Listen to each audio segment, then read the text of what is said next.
어느 시골에 한 농부가 있었습니다. 그 농부는 아침마다 우물에 물을 그렇게 길었습니다. 처음에 그 농부가 그 우물을 파고 그 우물에서 맑은 물이 이렇게 솟아나는 그런 것에 대해서 감격하며 그는 하나님 앞에 감사의 기도를 드렸습니다. 하나님, 이렇게 귀한 물을 주시니 감사합니다 라고 그렇게 감사의 기도를 드렸는데요. 그런데 이제 시간이 지나면서 이제 그 감사가 점점 잊혀져 갑니다. 우물은 늘 거기에 있고 또 그 물은 당연히 그렇게 나오는 것으로 그렇게 그는 여겼습니다. 그런데 어느 해에 가뭄이 들었습니다. 가뭄이 들어서 그 우물물에서 물이 솟아나지 않는 거예요. 그때서야 그 농부는 그 모습을 보고 하나님 앞에 이 모든 것이, 이 우물에 물이 솟아나는 것이 하나님의 은혜였구나 라고 하는 것을 깨닫고 하나님 앞에 감사하지 못했던 것들을 고백하면서 그동안 하나님께서 이렇게 귀한 은혜를 주셨던 것에 대해서 감사했다라고 하는 이야기가 있습니다. 우리가 많이 부르는 복음성가 가운데 은혜라고 하는 그런 찬송이 있습니다. 그 찬송의 가사를 제가 잠깐 여러분에게 소개하겠습니다. 내가 누려왔던 모든 것들이, 내가 지나왔던 모든 시간이, 내가 걸어왔던 모든 순간이 당연한 것 아니라 은혜였소. 내가 이 땅에 태어나 사는 것, 어린아이 시절과 지금까지 숨을 쉬며 살며 꿈을 꾸는 삶, 당연한 것 아니라 은혜였소 라고 하는 찬송입니다. 그러니까 우리의 일상의 모든 것들을 우리는 그냥 흘려 지나지만 가만히 생각해 보면 그런 것들이 결코 당연한 것이 아니었다는 거죠. 우리가 이 시간 이렇게 내 힘으로 숨을 쉴 수 있고 또 이렇게 예배당에 나와서 예배를 드릴 수 있고 하루하루를 살아가는 이 모든 것들이 당연한 것이 아니라 바로 모두가 다 하나님의 은혜였다라고 하는 그런 찬송이죠. 그렇기 때문에 여러분, 이 감사라고 하는 것은 어떤 놀라운 일을 경험하고 반응한 것이 아닙니다. 진정한 감사는 매일의 평범함 속에서 그 근원을 기억하는 믿음의 태도입니다. 그 근원, 오늘 우리가 처음 부르는 찬송도 그거였죠. 복의 근원. 복의 근원이 무엇이었느냐라는 것이죠. 그 근원. 오늘 또 우리는 하나님께서 주시는 그 많은 것들을 우리는 누리며 살아가고 있습니다. 생명을 주셨기에 우리는 지금 살아 있습니다. 일용할 양식을 주셨기에 우리는 하루하루를 살아갈 수 있었습니다. 건강을 주셨기에 우리는 오늘 이 자리에 나와서 이렇게 예배를 드릴 수 있습니다. 이런 매일의 평범함에서 모든 것이 다 하나님께서 나에게 주시는 은혜다라고 하는 것을 깨닫고 그리고 그것을 고백하는 것, 그것이 우리에게 진정한 감사입니다. 오늘 본문은 그러한 사실에 대해서 우리에게 잘 말씀해 주고 있는데요. 이제 오늘 본문을 통해서 우리가 한번 생각해 보도록 하겠습니다. 첫 번째 우리가 생각할 수 있는 것은 모든 것이 다 하나님께로부터 왔다라고 하는 것입니다. 오늘 본문인 17절을 우리 한번 함께 읽어볼까요? 17절 함께 읽겠습니다. 온갖 좋은 은사와 온전한 선물이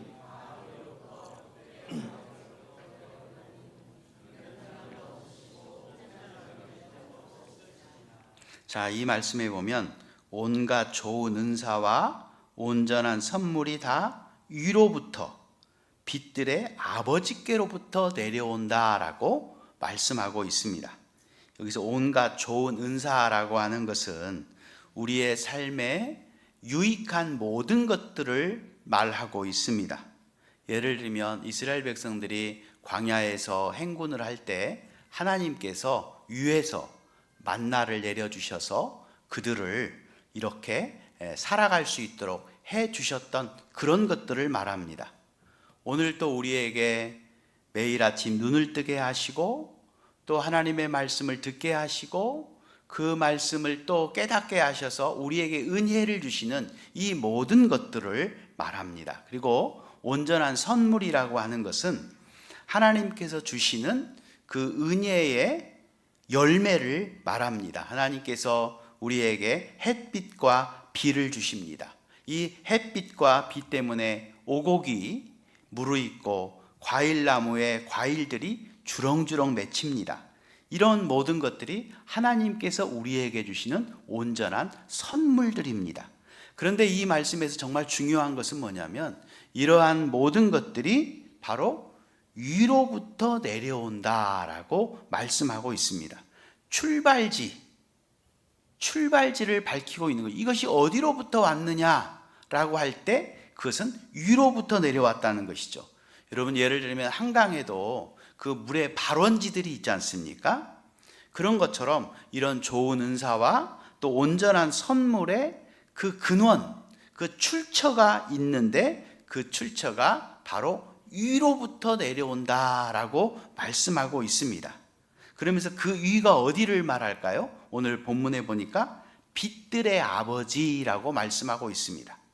한마디로 말하면 이 빛들의 아버지, 창세기 1장 3절에 보면 하나님께서 맨 처음에 빛을 창조하시면서 이제 하나님의 창조의 사역이 시작이 됩니다. 그러니까 이 빛이라고 하는 것은 출발과 시작을 상징하고 있습니다.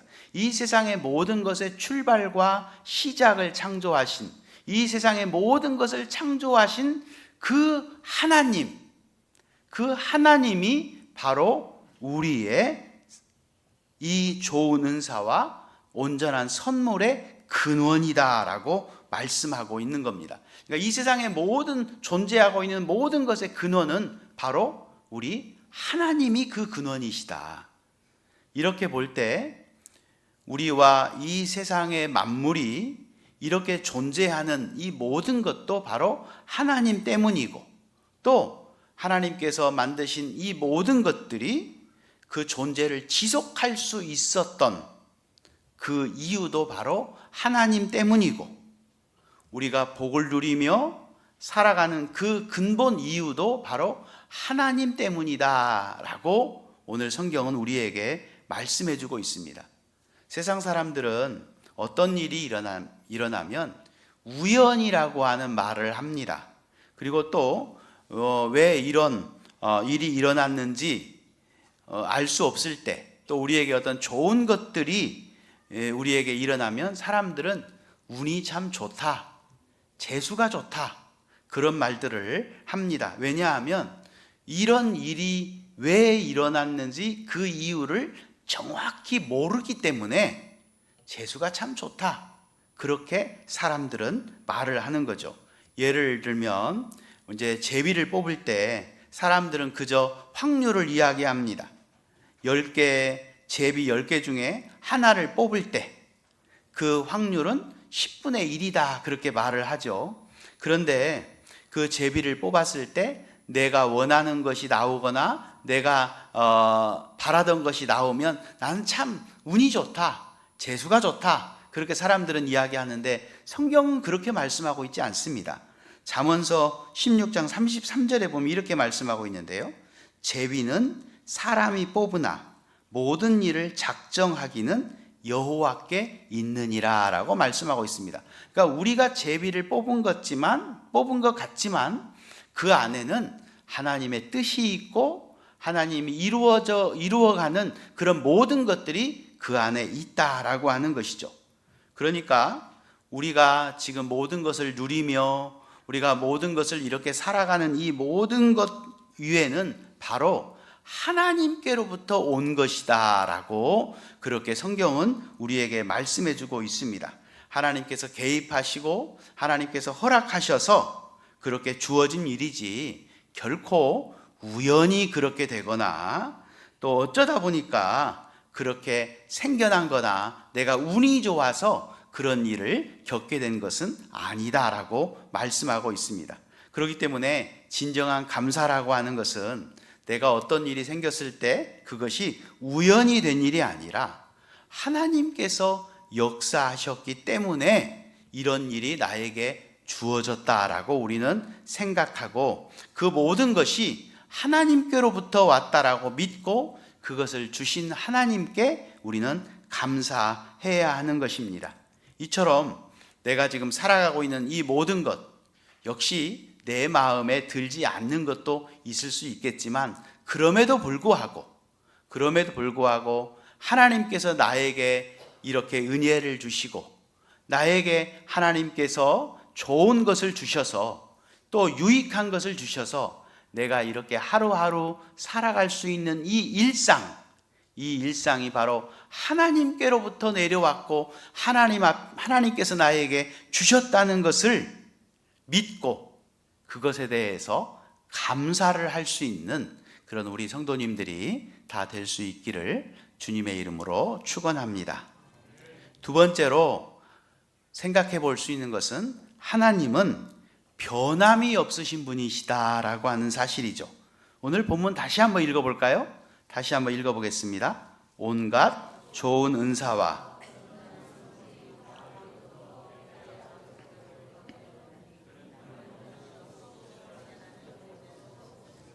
이 말씀에 보면 온갖 좋은 은사와 온전한 선물이 다 위로부터 빛들의 아버지로부터 오는데 그분은 변함도 없고 회전하는 그림자도 없다라고 말씀하고 있습니다. 변함없이 우리를 늘 사랑하시고 변함없이 늘 우리에게 은혜를 주시는 분이라는 거죠. 언제는 좋았다가 언제는 싫었다가 언제는 사랑했다가 언제는 미워했다 그런 분이 아니라는 이야기입니다. 여기서 보면 이제 말씀의 뜻을 살펴보면 변함이 없으신 분이라고 말씀하고 있는데 이 변한다라고 하는 것은 바뀌다, 달라진다 라고 하는 뜻을 가지고 있습니다. 이 말은 어디에 쓰여지냐면 계절이 봄, 또 여름, 또 가을, 겨울 이렇게 바뀔 때 쓰여지는 말입니다. 그래서 하나님이 변함이 없으시다라고 하는 것은 하나님은 늘 동일하시다는 거죠. 봄에도 여름에도 가을에도 겨울에도 우리 하나님은 우리에게 동일하시다는 겁니다. 그리고 회전하는 그림자도 없으시다라고 이야기하고 있는데 이 회전하는 그림자라고 하는 것은 뭐냐면 이제 지구가 회전을 하고 있잖아요. 그래 회전을 하면서 그림자가 생깁니다. 태양에 의해서 아침의 그림자, 점심의 그림자, 또 저녁 때의 그림자, 석양 때의 그림자가 다 다릅니다. 그렇죠? 이런 모든 그림자가 아침에 다르고 점심에 다르고 저녁에 다르고 그렇게 그림자는 다르지만 하나님은 그렇지 않다는 거죠. 하나님은 언제나 변함이 없으시다는 거예요. 아침에나 점심에나 저녁에나 한밤중에나 우리 하나님은 변함이 없으신 분이시다. 그 이야기가 잘 표현된 말씀이 누가복음 15장에 보면 탕자의 비유에서 그 하나님에 대해서 잘 표현을 하고 있습니다. 우리가 탕자의 비유 너무 잘 아는 말씀인데요. 둘째 아들이 아버지의 품 안에 있었지요. 그러다가 그가 이제 아버지의 그 품 안에 있는 것이 속박처럼 그렇게 느껴졌던 것 같습니다. 자기 마음대로 살고 싶었던 것 같습니다. 그래서 그가 아버지에게 유산을 미리 달라고 해서 아버지 곁을 떠나지요. 그런데 아버지 곁을 떠났는데 그에게 찾아온 것은 잠시의 그런 즐거움과 쾌락은 있었을지 모르겠지만 냉혹한 현실에 마주치게 됩니다. 그가 아버지로부터 받았던 그 모든 유산을 다 탕진합니다. 그리고 나서 그에게 산다는 건 그 자체가 바로 고통이었습니다. 그제서야 그는 아버지의 품이 생각이 났고, 그래서 그는 이렇게 고백하죠. 내 아버지에게는 양식이 풍족한 품꾼이 많은데 나는 여기서 굶어 죽는구나 라고 그가 생각을 합니다. 그는 수시로 변했습니다. 아버지의 집에 있을 때 그의 생각이 변하고 마음이 변하고 행동이 변하고, 아버지의 품에 있을 때 그는 감사할 줄도 몰랐고, 그리고 아버지의 품을 떠났고 아버지의 품을 떠나왔던 그때서야 깨닫게 됩니다. 아, 그때가 좋았구나. 그때가 참 좋았는데. 그리고 또 그는 아버지에게로 돌아가고 싶어 합니다. 이렇게 그는 상황에 따라서 그의 마음이 이렇게 변하지요. 그런데 아버지의 품으로 돌아가려고 하니까 한 가지 문제가 생겼습니다. 그것은 뭐냐면 바로 자기가 아버지에게 받았던 유산을 다 탕진하고 이렇게 돌아갈 때 아버지가 자기를 받아줄까? 나를 받아줄까? 하는 생각이었습니다. 그래서 그는 내가 아버지의 아들이 아니어도 아버지 집에서 품꾼의 하나라도 내가 품꾼으로서 이제 그 종으로서 살아도 지금보다는 낫겠다. 배는 골치 않겠다라고 하는 그런 결심을 하고 그는 아버지에게로 돌아갑니다. 이렇게 그는 생각에 따라 상황에 따라서 그의 생각이 변했지만 아버지의 생각은 변함이 없었습니다. 그는 아들을 잊은 적이 없었습니다.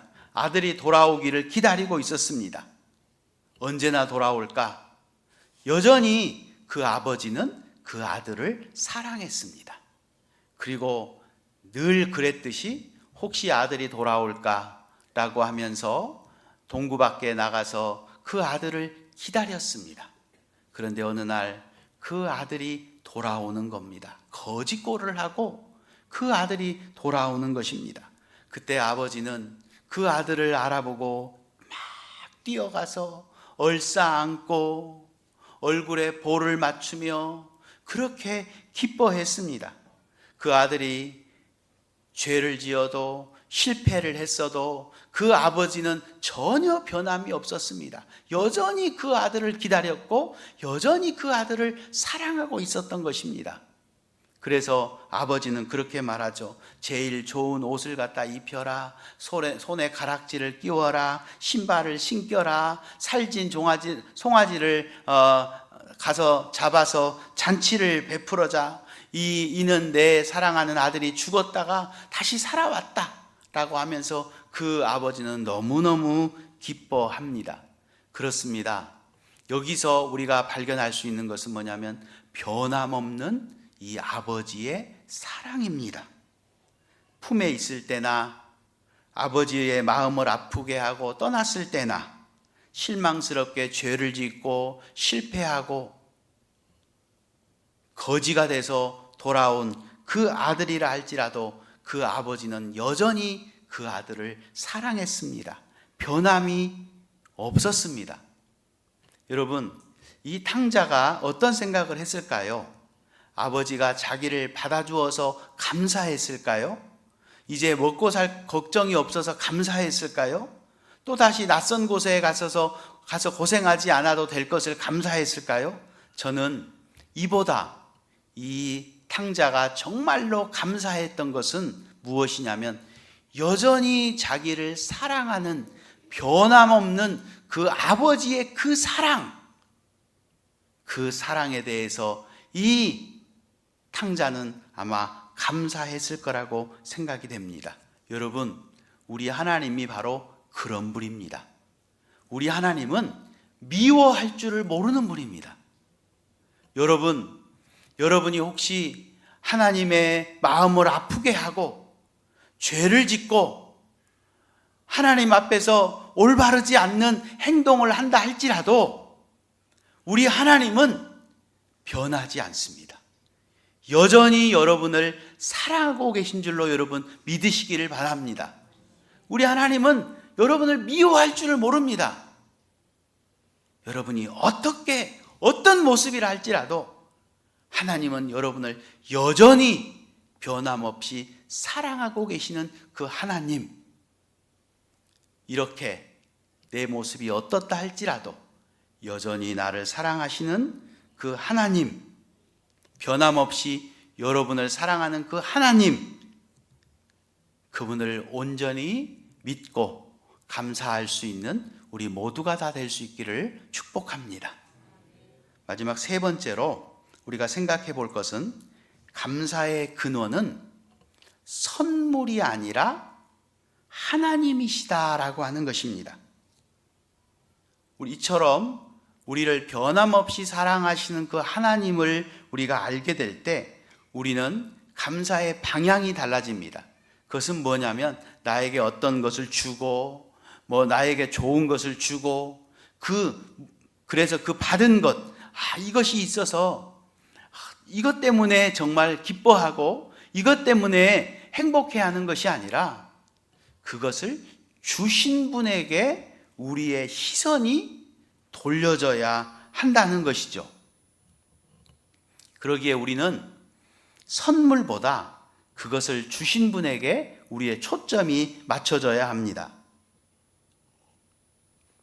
오늘 본문에 보면 온갖 좋은 은사와 선물이라고 하는 말씀이 나오는데요, 하나님께서 주신 그런 좋은 것들, 그런데 오늘 본문은 그 하나님께서 주시는 좋은 것들, 하나님 주시는 선물, 거기에 초점이 맞춰지는 것이 아니라 빛들의 아버지에게 초점이 맞춰 있다는 것을 오늘 본문을 통해서 우리는 확인할 수 있습니다. 오늘 말씀을 보면 온갖 좋은 은사와 온전한 선물이 다 위로부터, 빛들의 아버지께로부터 내려오나니 라고 그렇게 말씀하고 있습니다. 그러니까 이 모든 것들을 하나님께서 주셨다는 것으로 말씀을 맺고 있는 것입니다. 그렇습니다. 진정한 감사는 어떤 선물보다도 그것을 주신 분의 시선에서 나오는 것입니다. 진정한 감사는 내가 무엇을 받았느냐라는 것이 아니라 그것을 주신 분이 누구냐라고 하는 것이죠. 그것을 잘 설명하는 성경의 이야기가 있죠. 누가복음 17장에 보면 10명의 문둥병자가 예수님으로부터 그 문둥병을 고침받는 그런 장면의 이야기가 나오죠. 그 10명의 문둥병자가 예수님으로부터 문둥병을 고침받고 제사장에 가서 확인을 받는데요. 그런데 문제는 뭐냐면 이 10명의 문둥병자 가운데 고침을 받은 그 10명이 다 고침을 받았지만 9명은 다 자기 갈 길로 가버리고 한 사람만 예수님에게 와서 감사를 하는 장면이 나와 있습니다. 이 한 사람이 왜 예수님에게 와서 감사를 했을까요? 나머지 9사람은 자기가 문둥병이 고침받은 것 그 자체, 그것 때문에 기뻐했고, 또 문둥병이 고침받은 것을 누리고 싶어서 각자의 길로 다 갔지만, 이 한 사람은 문둥병의 고침을 받는 그 자체보다도 그것을 고쳐주신 분에게 그 시선이 있었다는 거예요. 문둥병이 고침받는 그 자체보다 그것을 고쳐주신 그분께 감사했고, 그것을 문둥병을 고쳐주신 그분에게 시선이 향해서 그분을 찾아가서 그분에게 감사를 했다라고 하는 그런 말씀입니다. 그렇습니다. 우리가 받은 것에 시선에 초점을 맞추면 안 됩니다. 베푸신 그 하나님께 우리의 시선을 맞출 수 있는 우리가 되어야 하겠습니다. 어떤 현상보다 어떤 그 근원의 시선에 초점을 맞추어야 합니다. 그래서 우리는 선물보다도 그 선물을 주신 분을 기억해야 하겠습니다. 중요한 것은 온갖 좋은 은사가 단 한 번에 주시는 행위가 아니라는 거죠. 하나님은 우리에게 평생에 온갖 좋은 은사와 선물을 계속해서 공급해 주시는 분이시다라고 하는 것이죠. 그래서 우리는 어떤 받은 것에 감사하고 그것을 기억하는 데 끝나지 않고 지금도 계속해서 우리에게 주시는 그 하나님을 믿는 그 믿음이 있어야 하겠습니다. 출애굽기 15장에 보면 이스라엘 백성들이 출애굽을 하다가 마라를 만나게 됩니다. 그런데 그 마라에서 있었던 일을 기록하고 있는데요, 이스라엘 백성들이 애굽에서 나와서 이제 홍해 앞에 다다랐을 때에 이제 앞에는 홍해가 있고 뒤에는 애굽의 군대가 그들을 죽이기 위해서 쫓아오지 않습니까? 그때 하나님께서 그 홍해를 마른 땅처럼 그 바다를 열으셔서 이스라엘 백성들을 그것을 통과하게 했습니다.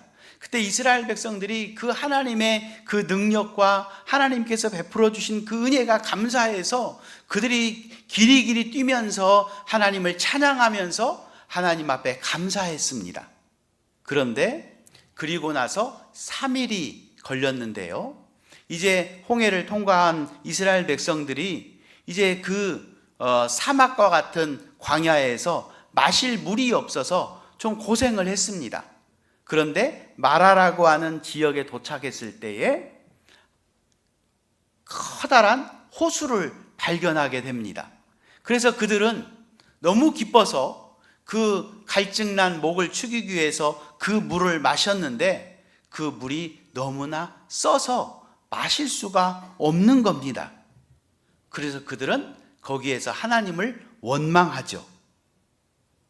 이들이 왜 인생을 살다 보면 참 쓰디쓴 일을 만날 때가 있습니다. 그럴 때 있지요. 그런데 문제는 뭐냐면 과거에 하나님께서 그 어려운 가운데에서도 나를 지켜주시고 나를 보호해 주시고 나를 인도하셔서 그것을 극복하게 하고 오늘날까지 또 나를 인도하셨는데, 그때 중요한 것은 뭐냐면 우리가 어떤 쓰디쓴 인생의 어떤 일을 만날 때 과거에 그렇게 은혜를 주셨던 하나님께서 이 지금 힘들고 어렵지만 이 일도 하나님이 무난히 극복하게 하고 통과하게 하실 것이다라고 하는 그 믿음을 가지고 하나님을 바라보아야 하는데, 이 이스라엘 백성들처럼 우리들은 그렇지 않을 때가 많이 있습니다. 어떤 일이 당하면 하나님을 원망합니다. 이스라엘 백성들처럼 하나님을 원망하고 불평할 때가 너무 많이 있습니다. 여러분, 그러나 우리에게 중요한 것은 뭐냐면 감사는 나의 환경보다 하나님을 기억하는 것입니다. 감사의 근원은 하나님을 기억하는 그 믿음입니다. 지금 내 인생에 좀 쓴 일을 만나도, 힘든 일을 만나도, 어려운 일을 만나도 하나님은 이것도 분명히 극복하고 이기게 할 것이고 우리가 또 앞으로 하나님이 주시는 평안함 가운데 거하게 할 줄로 믿고 하나님께서 이 일도 분명히 해결해 주실 줄로 믿습니다라고 하는 믿음을 가지고 하나님 앞에 감사하며 나가면 하나님께서는 반드시 우리에게 좋은 일을 허락해 주실 줄로 믿습니다. 이렇게 우리 모두는 원망할 만한 일을 원망하는 것이 아니라 감사할 수 있는, 하나님이 하실 것을 믿고 감사할 수 있는 우리 모두가 다 될 수 있기를 바랍니다. 사랑하는 성도 여러분, 오늘 우리는 이렇게 추수감사주일 예배를 맞이하여서 하나님 앞에 이렇게 예배를 드리고 있습니다. 이 추수감사절은 1620년 영국에서 신앙의 자유를 찾아서 이제 아메리카 대륙, 지금 미국이죠. 미국에 가서 이주한 그 약 100여 명의 성도들이 하나님 앞에 감사하는 그 감사에서부터 시작이 되었습니다. 이들은 어떠한 풍성한 결실을 얻었기 때문에 감사한 것이 아니었습니다. 가족이 죽어나갔고 혹독한 겨울의 추위와 또 배고픔을 만나고 그 추위와 질병을 겪었어도 지금 내가 살아있다는 것에 대해서 감사했고, 또 인디안들을 통해서 농사를 배울 수 있고 또 씨앗을 심어서 이렇게 부족한 소출이지만 소출을 거둘 수 있었다는 것에 대해서 그들은 감사하고, 또 특별히 하나님께서 지금 자신들과 함께하고 있다는 사실에 대해서 그들은 감사로 하나님 앞에 예배를 드렸습니다.